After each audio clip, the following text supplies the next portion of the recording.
What's happening, folks? Back with another reaction, back with some more punk rock. And we're back with some more Social Distortion as Luca decides whether she wants to steal my chair. What are you thinking, girl? You gonna come up now? We'll see what she does. But yeah, we're going back to Mommy's Little Monster, 1982. Once again, shout out to Paulie for sending this, as well as a wealth of other material. And yeah, the next tune on side A, the last tune on side A, is Telling Them. And I keep waiting for the tracks where we're gonna have some organ, but those are both on side 2. Hello, I knew you were coming up. So yeah, Telling Them. Obviously, it's a straightforward phrase, but who is being told could vary quite significantly. What they are being told obviously could take any manner of form.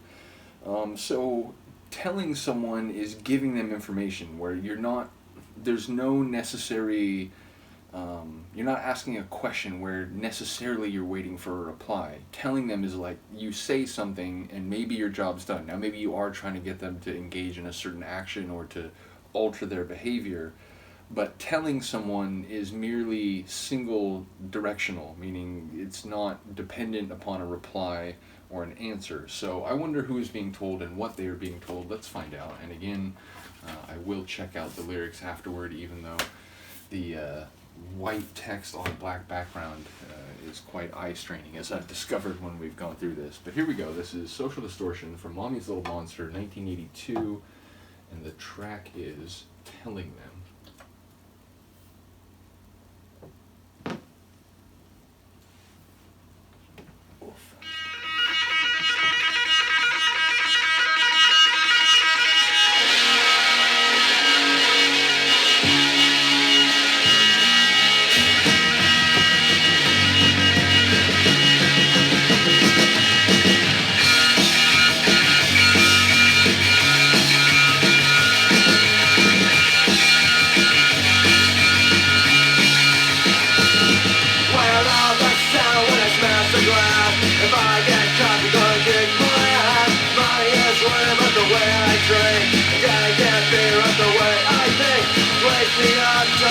Get to work, I set the door, taking up the job. I can't wait till I show you that we're with my friend and it's alright.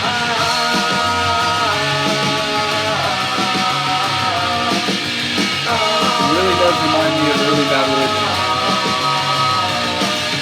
Don't tell me, but I tell them I'm doing my way and I always wait when the sun goes down. I'm ready to play, it doesn't matter what anybody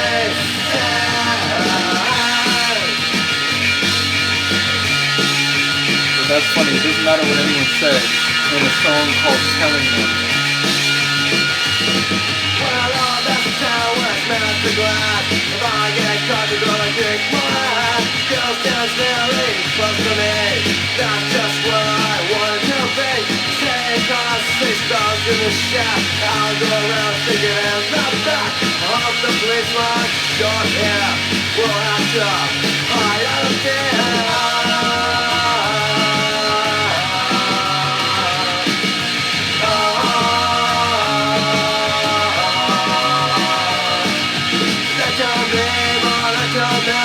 I'm going my way and I always wait till the sun goes down. I'm ready to play, it doesn't matter what anybody says.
That's great. Now, sonically, I really enjoyed that. Lyrically, I caught only bits and pieces, though it seems, the little bit that I caught seems like it's basically like everyone's telling him. It reminds me of Everybody Knows What's Best for You by Bad Religion, which again, I like, that's later 80s, but they really do have this sound at this point, like the 80-85 stuff from Bad Religion, which, to me, that's fantastic. It has a bit of a rawness to it. It's not super polished, but it's got that early 80s, sort of hardcore punk attitude. But yeah, sonically, I really enjoyed that. There was a lot of like precise guitar work, and I like that section where after the first couple verses and chorus, like it went into this sort of stripped down section where the guitar was really leading everything, and then boom, the drums came back, and like it got much more full and percussive, and sort of went into that like final section of the track. So that moment in particular I enjoyed. But yeah, like I said, it sounds like, he doesn't care that some people are telling him this, and it doesn't sound like girls want to be around him. It just seems like there's negativity coming from all different sides of his life, but he seems to be saying whatever, like, I'm doing my thing. So let's find out how close, or more likely how far away that is from what's on the page. Once again, shout out to the Spinal Tap-esque Social D guy. So where is telling them? Okay, telling them. Well, I love the sound when I smash the glass. If I get caught, they're going to kick my ass. Okay, I heard the kick my ass line, but I didn't realize that, he had thrown a rock or something like that. My mommy is worried about the way I drink. Okay, so Mommy's Little Monster. I feel like the conceptual nature of the album coming into the specifics of the tune here. My mommy is worried about the way I drink. My daddy can't figure out the way I think. And that could be like generational, like, how you young kids, I don't even know what you do these days, like whatever. It could also be the like, my kid's running with the wrong crowd, and he hangs out with these kids with crazy mohawk haircuts and whatever, and they go to these loud parties, and it could be that thing where it's less about a generation, more about like, an older person not understanding, the punk ethos, or, what scene their kid's involved in. But either way, my daddy can't figure out the way I think. They wake me up, tell me, get to work. I slam the door, say, shut up, you jerk. That feels very Angry Samoans. There's an Angry Samoan song, you stupid jerk. And it's, it is what it sounds like. It's the shortest punk rock song I can think of. I reacted to it on YouTube, and literally the reaction's like 45 seconds long. It's, but it feels like their flavor of songwriting there. And again, they're like late 70s, early 80s punk, so, it fits. It's very much of the piece, or of the period, I should say. So I slam the door, say, shut up, you jerk. I can't wait till the show tonight. Yeah, see, there you go. It is this kind of like, he's in a scene, and he's like, learning about culture and, society and so on through that avenue, which is a non-traditional avenue, as an older generation would have seen it. So definitely feels like that's part of what's going on here. So I can't wait till the show tonight. When I'm with my friends, everything's all right. They're telling me, but I'm telling them, I'll do it my way, and I'll always win. It's literally like, I didn't catch everything. I caught bits and pieces, but that's basically what it felt like. So it's cool when, you, on a first listen, you're hearing the sonics, you're hearing the vocals, you're hearing the words to some extent. But for me, it's always this, it's a bit of a busy experience, and so I pick out little bits and pieces that I find and whatever. But it's always rewarding when, like, even within that context of not hearing everything, not hearing every line clearly, you still get a sense of where a song's going, and then, either through subsequent listens or indeed looking at the lyrics, like, oh wait, it really is kind of running in that direction. It's a nice thing, and it's a testament to good songwriting that, with certain phrases at like key points, even if not every word is heard clearly, people can still get a sense of what's happening. So shout out to Mr. Ness, who I assume is, like, if not the primary songwriter, I'm assuming he is if he's not the sole songwriter, I'm assuming he's the primary songwriter. Either way, they're telling me, but I'm telling them, I'll do it my way, and I'll always win. When the sun goes down, I'm ready to play. It doesn't matter what anybody says. While I love the sound when I smash the glass, if I get caught, they're gonna kick my ass. My girl stands very close to me. Oh, that's just where I want her to be. So I was wrong about that line. Like, I thought it was something about girls not wanting to be close to him. But yeah, okay, so he's got a girl, that's where I want her to be. They say it costs $6 to get in this shack.